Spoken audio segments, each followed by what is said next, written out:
నమస్కారం NDC news కి స్వాగతం. నేను కవిత. ముందుగా ముఖ్యాంశాలు. మానవాళి మనుగడకు సైన్స్ ఆధారమన్న కలెక్టర్ సత్యనారాయణ రెడ్డి. జేవీవీ ఆధ్వర్యంలో రాష్ట్ర స్థాయి చెకుముకి సైన్స్ సంబరాలు. 12వ విడత ఫైలేరియా వ్యాధి నివారణ కార్యక్రమం నిర్వహిస్తున్నామన్న డిఎంహెచ్ఓ భానుప్రకాష్ నాయక్. బోధకాలు మాత్రలు పంపిణీ చేస్తున్నట్టు వెల్లడి.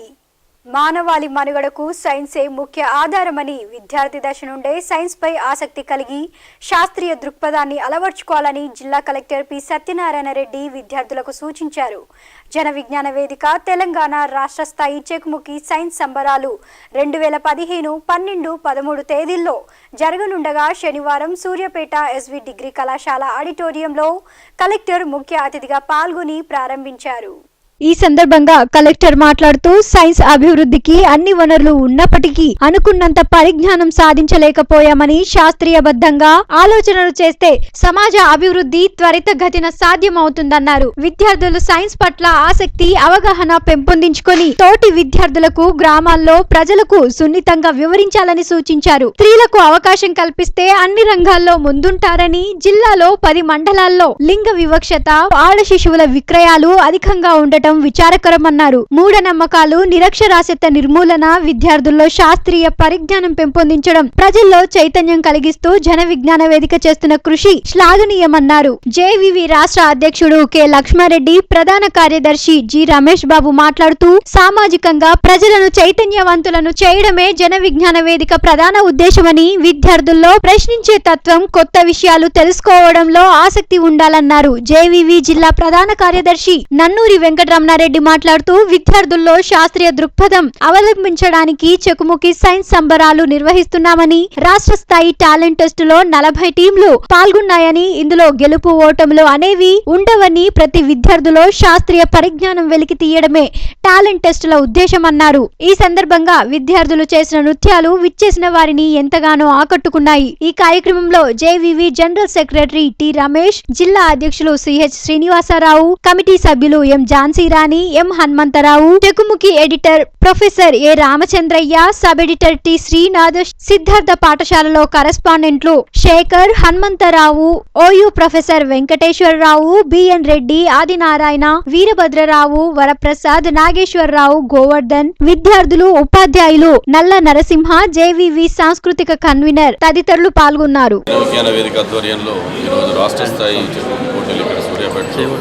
జరుపుకుంటున్నారు. ఆ కార్యక్రమానికి రావడం జరిగింది. ముఖ్యంగా పిల్లల్లో, రేపటి పౌరులైనటువంటి పిల్లల్లో శాస్త్రబద్ధంగా ఆలోచించడం, రేషనల్గా ఆలోచించడం అనేది కూడా చాలా మూఢనమ్మకాలని ఏ రకంగా మనం దూరం చేయాలి, మన ఆలోచన విధానం నుంచి, మన ప్రవర్తన నుంచి అనేది తెలియచెప్పే ఇలాంటి కార్యక్రమాలు చాలా దోహదం చేస్తాయి. ఈ దిశగా జన విజ్ఞాన వేదిక చేస్తున్నటువంటి కృషి అభినందనీయం. దాదాపు 5 లక్షల మంది విద్యార్థులు రాష్ట్ర వ్యాప్తంగా ఈ పోటీలో పాల్గొన్నారు. ఇప్పుడు ఇక్కడికి ఫైనల్గా 600 మంది విద్యార్థులు వచ్చారు. 2 రోజులు జరిగే ఈ కార్యక్రమం కూడా విజయవంతంగా ఆలోచించుకుంటున్నాను. ఇట్లాంటి కార్యక్రమాలు జన విజ్ఞాన వేదిక ముందు కూడా చేపట్టాలి. కొన్ని అంశాలపై వారు ఇప్పటికే ప్రత్యేకంగా ఆ దిశగా కృషి చేస్తున్నారు. మన జిల్లాలకు సంబంధించినంత మట్టికి సెక్స్ రేషియో మీద, ఆడపిల్లల మీద లింగ వివక్ష చూపడం అనేది దాని మీద కూడా కాన్సన్ట్రేట్ చేస్తే బాగుంటుందన్న ఉద్దేశం. ఎస్పెషల్లీ కొన్ని మండలాలు మరి తీవ్రంగా ఎఫెక్ట్ అయినా ఉన్నాయి. అట్లాంటి మండలాల్లో జన విజ్ఞాన వేదిక లాంటి సంస్థల యొక్క కృషి అవసరంగా ఉంటుందని భావిస్తున్నాను. 12వ విడత ఫైలేరియా వ్యాధి నివారణ కార్యక్రమం ఈ నెల 14 నుండి 20 వరకు నిర్వహిస్తున్నట్లు డిఎంహెచ్ఓ భానుప్రకాష్ నాయక్ తెలిపారు. తన ఛాంబర్లో నిర్వహించిన విలేకరుల సమావేశంలో ఆయన బోధకాలు మాత్రల పంపిణీ వివరాలను వెల్లడించారు. స్థానిక వైద్య ఆరోగ్య శాఖ కార్యాలయంలో ఏర్పాటు చేసిన విలేకరుల సమావేశంలో డిఎంహెచ్ఓ భానుప్రకాష్ నాయక్ మాట్లాడుతూ ఈ నెల 14న బూత్ల వారీగా 15 నుండి 20 వరకు పాఠశాలలు, హాస్టళ్లు ఇంటింటికి తిరిగి డిఈసి మాత్రలను ఆరోగ్య సిబ్బంది, కోఆర్డినేటర్లు పంపిణీ చేస్తారన్నారు. దీనికి సంబంధించి వారికి తగిన శిక్షణ ఇచ్చినట్లు తెలిపారు. చివరి విడత అయిన ఈ మాత్రల పంపిణీ కార్యక్రమం అనంతరం భారత ప్రభుత్వం ఫైలేరియా రహిత దేశంగా అధికారికంగా ప్రకటించనున్నట్లు ఆయన తెలిపారు. 14వ తారీఖు నుంచి 20వ తారీఖు వరకు ఉంటుంది. 14వ తారీఖు మనం ఓన్లీ బూత్లలో వేస్తాం. అక్కడ ఎక్కడైతే స్టేషన్ ఉండదో అక్కడే వేస్తాం. 15 నుంచి 20 వరకు స్కూళ్ళల్లో కానీ హాస్టళ్ళలో కానీ ఇంటింటికి పోయి నార్మలీ ట్యాబ్లెట్లతో పాటు మెబెండజోల్ ఆల్బెండజోల్ ట్యాబ్లెట్ కూడా ఇస్తాం. ఆల్రెడీ మేము డిస్ట్రిక్ట్ లెవెల్లో వర్క్షాప్, క్లస్టర్ లెవెల్లో, పిఎస్సి లెవెల్లో మరియు సబ్ సెంటర్ లెవెల్లో కూడా వర్క్షాప్ కండక్ట్ చేసి వాళ్ళకి ఆల్రెడీ దీని ప్రోగ్రాం గురించి అవగాహన కల్పించినాం. ఇది 12వ విడత, అంతకుముందు 13 సార్లు అయినది. 12వ విడత మరియు లాస్ట్ కూడా ఇదే లాస్ట్. ఈ ప్రోగ్రాం అయిన తర్వాత మన government of India filarial free country అని డిక్లేర్ చేస్తుంది. ఫైలేరియా వ్యాధి మన దేశంలో లేదని డిక్లేర్ చేస్తుంది. దీని తర్వాత ఈ ప్రోగ్రాం ఉండదు. కాబట్టి దీనికి పకడ్బందీగా ప్లాన్ వేసుకొని మాకు స్టేట్ లెవెల్లో వర్క్షాప్ నడిచింది. రాష్ట్ర ప్రభుత్వం కొత్తగా ప్రవేశపెట్టిన భూసేకరణ జీవోలను వెంటనే ఉపసంహరించుకోవాలని సిపిఎం రాష్ట్ర కార్యదర్శి వర్గ సభ్యుడు నంద్యాల నరసింహారెడ్డి జిల్లా పార్టీ కార్యాలయంలో ఏర్పాటు చేసిన విలేకరుల సమావేశంలో మాట్లాడారు.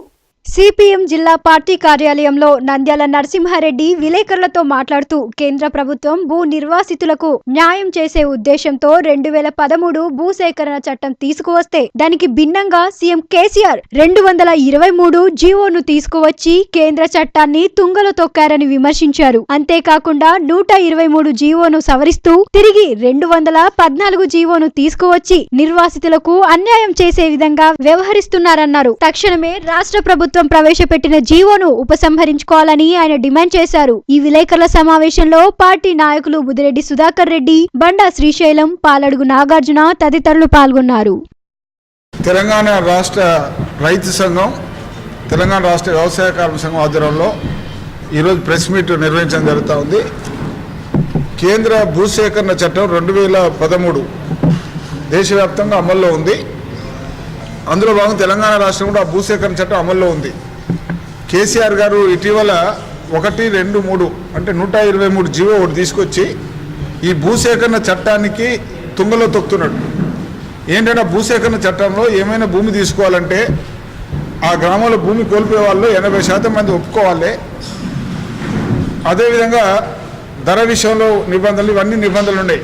వాటిని పక్కకు పెట్టి 123 జీవో తీసుకొచ్చాడు.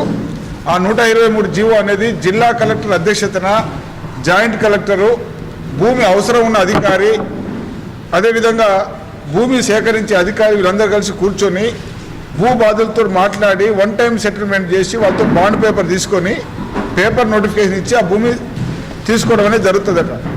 ఆ తర్వాత వాళ్ళు కోర్టు కానీ ఇతర నష్టపరిహారం కానీ కోరడానికి వీలు లేదని చెప్పారు. శ్రీ శ్రీ హరిహరపుత్ర అయ్యప్ప స్వామివారి పడిపూజ మహోత్సవం రామగిరి హరిహరపుత్ర అయ్యప్ప దేవాలయంలో భక్తుల కన్నుల పండుగగా అత్యంత వైభవంగా జరిగింది. ఈ సందర్భంగా ఆలయంలో యజ్ఞాలు, అభిషేకాలు, వేద పండితుల మంత్రోచ్చరణల మధ్య జరిగాయి. రామగిరి శ్రీ శ్రీ హరిహరపుత్ర అయ్యప్ప స్వామివారి ఆలయంలో శనివారం స్వామివారి పడిపూజ ఎంతో ఘనంగా మాలధారణ స్వాముల భజనలు, నృత్యాలు, అయ్యప్ప నామస్మరణల మధ్య జరిగింది. 2 రోజులు నిర్వహిస్తున్న ఈ పూజా కార్యక్రమాల్లో మొదటి రోజు నవగ్రహాలు, మృత్యుంజయ, శివపార్వతులు, గణపతి, లక్ష్మీనారాయణ హోమాలు నిర్వహించగా పుష్ప, పత్ర, కనక పంచామృతాభిషేకాలతో స్వామివారిని సేవించారు. భక్తులకు అన్నదానం చేశారు. సాయంత్రం పురవీధుల్లో అయ్యప్ప స్వామివారి ఊరేగింపు సేవను నిర్వహించారు. ఈ సందర్భంగా ఆలయ ధర్మకర్త కొలనుపాక రవికుమార్, శ్యామ్, భిక్షం, అశోక్, గురుస్వాములు మాట్లాడుతూ 28 సంవత్సరాలు పూర్తయిన సందర్భంగా అయ్యప్ప స్వామి వారి ఆలయంలో ఈసారి అత్యంత ఘనంగా పడిపూజలు నిర్వహిస్తున్నట్లు తెలిపారు. ఆదివారం నిర్వహించే పూజా కార్యక్రమాల్లో మంత్రి జగదీష్ రెడ్డి పాల్గొంటున్నారని, భక్తులు అధిక సంఖ్యలో కార్యక్రమాల్లో పాల్గొనాలన్నారు. పూజా కార్యక్రమాల్లో కాంగ్రెస్, బీజేపీ నాయకులు బొడ్డుపల్లి శ్రీనివాస్, కేసాని వేణుగోపాల్ రెడ్డి, బండారు ప్రసాద్, అయ్యప్ప మాలధారణ స్వాములు, భక్తులు పాల్గొన్నారు. రామగిరి హరిహరపుత్ర అయ్యప్ప స్వామి దేవాలయంలో మండల పూజ సందర్భంగా 2 రోజుల కార్యక్రమాలు ప్రారంభమైనాయి. ఈరోజు ప్రత్యేకంగా మొదటి రోజు మండల పూజ కార్యక్రమము. ఈ కార్యక్రమంలో స్వామివారి మూల విరాట్టుకు అభిషేకాలు జరిగాయి. తదనంతరము 8:30 వేద పండితుల ఆధ్వర్యంలో బ్రహ్మాండంగా స్వామివారి మూల మంత్రాలతోటి హోమం, యజ్ఞం కార్యక్రమాలు నిర్వహించడం జరిగింది. అంతేకాకుండా భక్తులందరికీ వాళ్ళ యొక్క ఇష్టానుసారంగా ఈ పూజా విధానంలో నవగ్రహము, మృత్యుంజయ హోమము, గణపతి హోమము, లక్ష్మీనారాయణ హోమము, శివపార్వతుల హోమము ఇవన్నిటిని కలిపి పూర్తిగా కూడా స్వామివారి మూల మంత్రాలతోటి అద్భుతంగా హోమ కార్యక్రమాన్ని కూడా మేము ఏర్పాటు చేశాము. తదనంతరం స్వామివారికి అష్టాభిషేకాలతోటి అంటే పాలు, పెరుగు, నెయ్యి, తేనె, పానకం, పన్నీరు, భస్మం, చందనం, పుష్పం, కర్పూరం, కనకాభిషేకాలతోటి స్వామివారికి అద్భుతంగా అభిషేకం జరిగింది. చరిత్ర పుస్తకాలు సంస్కృతి సాంప్రదాయాలను ప్రతిబింబించి ముందు తరాలకు దిక్సూచిగా ఉపయోగపడతాయని సినీ దర్శకుడు బి నరసింగరావు అన్నారు. రెడ్ క్రాస్ భవనంలో జరిగిన నల్గొండ కథల పుస్తక ఆవిష్కరణలో ఆయన ముఖ్య అతిథిగా పాల్గొని మాట్లాడారు. స్థానిక రెడ్ క్రాస్ సొసైటీ భవనంలో ఎలికట్టి శంకర్రావు సంపాదకత్వం వహించిన నల్లగొండ కథలు 2వ సంపుటి పుస్తకావిష్కరణ కార్యక్రమం శనివారం జరిగింది. కార్యక్రమంలో నరసింగరావు ముఖ్య అతిథిగా పాల్గొని పుస్తకాన్ని ఆవిష్కరించి డ్రామా పీడి దామోదర్ రెడ్డికి అందజేశారు. అనంతరం ఆయన మాట్లాడుతూ నల్లగొండ జిల్లాలో ప్రజల సంస్కృతి సాంప్రదాయాలు ఎంతో గొప్పవని, ఉన్నతమైనవని కొనియాడారు. పుస్తకాల ద్వారా గత చరిత్రలు తెలుసుకునేందుకు వీలవుతుందని, ఇవి ముందు తరాలకు ఒక దిశా నిర్దేశాన్ని అందిస్తాయన్నారు. ఈ కార్యక్రమంలో రెడ్ క్రాస్ సొసైటీ జిల్లా అధ్యక్షుడు గోలి అమరేందర్ రెడ్డి, ప్రముఖ సాహితీవేత్త నోముల సత్యనారాయణ, రిటైర్డ్ ప్రిన్సిపల్ గోనారెడ్డి, కవి గాయకుడు అంబటి వెంకన్న తదితరులు పాల్గొన్నారు. కలుషిత రాజకీయాలను వ్యతిరేకిస్తూ ఎమ్మెల్సీ స్థానానికి వేసిన నామినేషన్ను ఉపసంహరించుకుంటున్నామని టీడీపీ రాష్ట్ర కార్యదర్శి, నల్గొండ శాసన మండలి స్థానిక సంస్థల అభ్యర్థిగా నామినేషన్ వేసిన సాదినేని శ్రీనివాసరావు తెలిపారు. పార్టీ జిల్లా కార్యాలయంలో ఏర్పాటు చేసిన విలేకరుల సమావేశంలో ఆయన మాట్లాడారు. స్థానిక తెలుగుదేశం పార్టీ కార్యాలయంలో పార్టీ నాయకుడు జక్కలి ఐలయ్యతో కలిసి ఏర్పాటు చేసిన విలేకరుల సమావేశంలో శ్రీనివాసరావు మాట్లాడుతూ అంగడిలో సరుకును కొన్న విధంగా ఎమ్మెల్సీ ఎన్నికల్లో పోటీ చేసిన టీఆర్ఎస్, కాంగ్రెస్ అభ్యర్థులు ఓటర్లను కొంటున్నారని, నైతిక విలువలు కోల్పోయిన ఆయా రాజకీయ పార్టీలతో పోటీ చేయవద్దని, రాష్ట్ర పార్టీ అధిష్టానం ఆదేశాల మేరకు నైతిక విలువలను పాటించని పార్టీల స్వరూపం ప్రజలకు తెలియాలనే ఉద్దేశంతో తాను పోటీ నుండి తప్పుకున్నట్లు తెలిపారు. ఐలయ్య మాట్లాడుతూ కాంగ్రెస్, టీఆర్ఎస్ పార్టీలు క్యాంపు రాజకీయాలకు పాల్పడుతూ ఓటర్లను కొంటూ రాజకీయాలను కలుషితం చేశాయని, ఇటువంటి పరిస్థితుల్లో టీడీపీ అధిష్టానం పోటీ చేయకూడదని నిర్ణయించి నామినేషన్ ఉపసంహరించుకున్నామని అన్నారు. భావరూప్యత కలిగిన పార్టీలకు మద్దతు ఇచ్చే విషయం అధిష్టానం ఆలోచిస్తుందని, తదుపరి నిర్ణయాలకు అనుగుణంగా పార్టీ నాయకులు, కార్యకర్తలు నడుచుకోవాలని కోరారు. ఈ విలేకరుల సమావేశంలో పార్టీ రాష్ట్ర కార్యదర్శి మాదగోని శ్రీనివాస్ గౌడ్, నాయకులు ఎల్వి యాదవ్, ఆకునూరి సత్యనారాయణ తదితరులు పాల్గొన్నారు. తెలంగాణ రాష్ట్ర తెలుగుదేశం పార్టీ ఆదేశానుసారం ఎమ్మెల్సీ అభ్యర్థిగా నల్గొండ జిల్లా నుంచి పోటీ చేయమని ఆదేశించటం, దాంతో నామినేషన్ వేయడం జరిగింది 9వ తారీఖు. ఈరోజు రాష్ట్ర స్థాయిలో సమీకరణాల దృష్ట్యా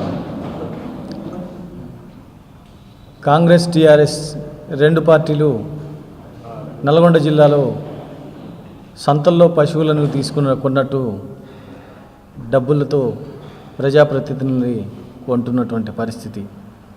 ఈ యొక్క కలుషిత వాతావరణాన్ని దూరంగా ఉంచడానికి తెలుగుదేశం పార్టీకి ఉన్నటువంటి బలాన్ని కూడా చూసుకొని మనం ఏ విధంగా ముందుకు అన్ని ప్రతిపక్షాల పార్టీలతో ముందుకు వెళ్ళాలనుకున్నాం. ఇక్కడ కలుషిత రాజకీయాలకు రాష్ట్ర స్థాయిలో నిర్ణయించినటువంటి అభిప్రాయానికి ఈరోజు కట్టుబడి ఉండి తిరిగి మళ్ళీ ఈరోజు విత్డ్రా చేసుకోవడం జరిగింది. తులసీనగర్ భక్తాంజనేయ స్వామి వారి ఆలయంలో హనుమత్ గాయత్రి మహాయజ్ఞం ఈ నెల 14న నిర్వహిస్తున్నట్లు రామాంజనేయ సేవా సమితి గురుస్వామి కత్తుల జగన్ కుమార్ తెలిపారు. స్థానిక ప్రెస్ క్లబ్ లో ఏర్పాటు చేసిన విలేకరుల సమావేశంలో ఆయన మాట్లాడారు. స్థానిక ప్రెస్ క్లబ్ లో జగన్ కుమార్ గురుస్వామి మాట్లాడుతూ ఈ నెల 11న శ్రీ హనుమత్ గాయత్రి మహాయజ్ఞాన్ని నిర్వహిస్తున్నట్లు తెలిపారు. ఈ యజ్ఞానికి మంత్రి జగదీష్ రెడ్డితో పాటు మద్దిమడుగు పీఠాధిపతి కేతావత్ జయరాం గురూజీ, శ్రీనివాస్ జిఆర్ స్వామి తదితరులు పాల్గొంటున్నట్లు ఆయన తెలిపారు. భక్తులు అధిక సంఖ్యలో పూజా కార్యక్రమాల్లో పాల్గొని స్వామివారి కృపకు పాత్రులు కావాలని కోరారు. ఈ విలేకరుల సమావేశంలో హనుమాన్ మాలాధారణ స్వాములు కోటయ్య, సామా ప్రభాకర్ రెడ్డి, పెరిక కృష్ణ, రాజు, సైదులు, శ్రీనివాస్, కస్తూరి, బలరాం తదితరులు పాల్గొన్నారు. ఈ నెల 14వ తారీఖు అంటే రేపు వచ్చే సోమవారం నాడు స్థానిక తులసీనగర్ ఆంజనేయ స్వామి దేవాలయంలో శ్రీ రామాంజనేయ సేవా సమితి వారి ఆధ్వర్యంలో మా హనుమత్ గాయత్రి మహాయజ్ఞ కార్యక్రమాన్ని హనుమాన్ స్వాముల చేత అంగరంగ వైభవంగా జరపడానికి మేము నిర్ణయించుకున్నాము. ఈ యొక్క కార్యక్రమానికి గౌరవనీయులు పెద్దలు మద్దిమడుగు పీఠాధిపతి కేతావత్ జయరాం గురుస్వామి గారు మరియు రతదార్ శ్రీనివాస్ జిఆర్ స్వామి, తర్వాత ఇంకోటి సంగ్రామ్ మహారాజ్ వీరు మరియు మన గౌరవ మంత్రివర్యుడు జగదీశ్వర్ రెడ్డి గారు, చందులాల్ గారు వారు కూడా విచ్చేస్తున్నారు. మరియు మా యొక్క ఈ యొక్క నల్గొండ నియోజకవర్గ ఇన్ఛార్జి కంచెల భూపాల్ రెడ్డి గారు, తర్వాత ఐబీసీ ఛానల్ ఎండి ఏచూరి భాస్కర్ గారు, స్థానిక డిఎస్పి సుధాకర్ గారు, మరియు మా యొక్క జిల్లా అధ్యక్షులు కృష్ణారెడ్డి గారు, తదితర ముఖ్యులంతా జిల్లా వ్యాప్తంగా ఉన్నటువంటి వివిధ మండలాలలో ఉన్నటువంటి గురుస్వాములు, మరి మనకి మిగతా స్వాములు, అయ్యప్ప స్వాములు, ఆ తర్వాత శివస్వాములు, తర్వాత ఇక్కడ స్థానికంగా ఉన్నటువంటి అయ్యప్ప గుడిలో ఉన్నటువంటి గురుస్వాములను కూడా ఈ యొక్క కార్యక్రమానికి మేము ఆహ్వానించి ఒక కార్యక్రమంని చేపట్టడం జరుగుతుంది. ఈ వార్తలు ఇంతటితో సమాప్తం. తిరిగి రేపటి NDC న్యూస్లో కలుసుకుందాం. అంతవరకు సెలవు. నమస్కారం.